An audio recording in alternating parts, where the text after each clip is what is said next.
Audio Jungle. Oke, sebelum masuk materi, kakak mau kalian tulis pesan yang kayak mana yang kalian suka di saat corona yang harus di rumah aja.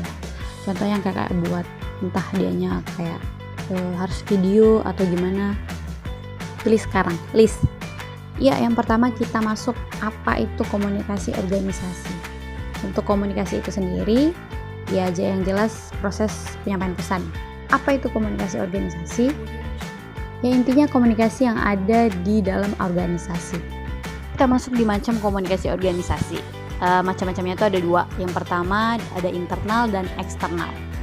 Nah, untuk bagian internal itu ada dua juga. Yang pertama formal dan non formal. Ya, untuk komunikasi internal yang formal itu biasanya antara atasan dan bawahan, sesama bagian, dan bisa dijumpai di rapat. Non formal itu sendiri dia komunikasi biasa, lebih santai dia.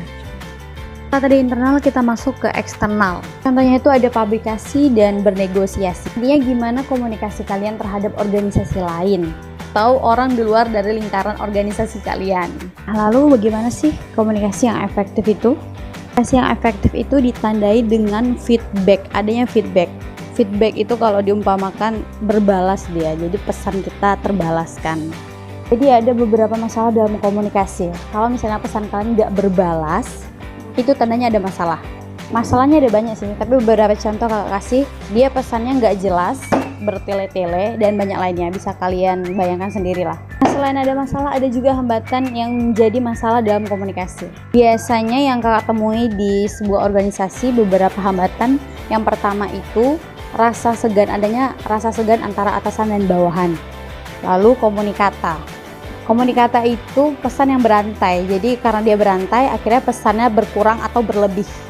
Dan ini yang terakhir yang mungkin sering terjadi di Racana kali ya, masalah pribadi. Karena adanya masalah pribadi, akhirnya komunikasi terhambat untuk berjalan. Dan masuk intinya gimana komunikasi yang efektif di dalam organisasi pada saat pandemi, yang mengharuskan kalian tidak berinteraksi satu sama lain dan tetap di rumah, namun komunikasi harus jalan. Seperti yang udah kita alami, masalah dan hambatan komunikasi di saat kita harus di rumah aja itu ada jaringan atau internet atau kuota. Terus lebih membosankan karena kita tidak pernah berinteraksi secara langsung dan kurang bergerak, tidak adanya kegiatan yang membuat kita bergerak. Ini ada beberapa tips komunikasi yang baik supaya kita mendapatkan feedback yang baik. Ini pesan yang baik pada umumnya. Nah, di saat pandemi kayak gini, kalian harus pandai-pandai mengemas pesan yang menarik, entah itu dalam bentuk video, brosur, flyer, apalah segalanya. Dan buatlah kegiatan yang melibatkan bergerak. Entah kalian buat challenge atau tutorial yang menyangkut dengan organisasi kalian. Nah, dapat ditarik kesimpulan, intinya itu buatlah pesan, kemaslah pesan yang menarik supaya tetap berjalan dengan baik itu di internal maupun eksternal. Kemudian teruslah berkoordinasi walaupun dalam keadaan jarak yang jauh. Dan yang terakhir, keep healthy and stay at home. Karena kalau kalian sakit, kan nggak bisa ngirim pesan. Nah, satu lagi, pada saat pandemi, yang menandakan bahwasannya komunikasi organisasi kalian tetap berjalan itu, yaitu sosial media. Jadi tetap update di sosial media.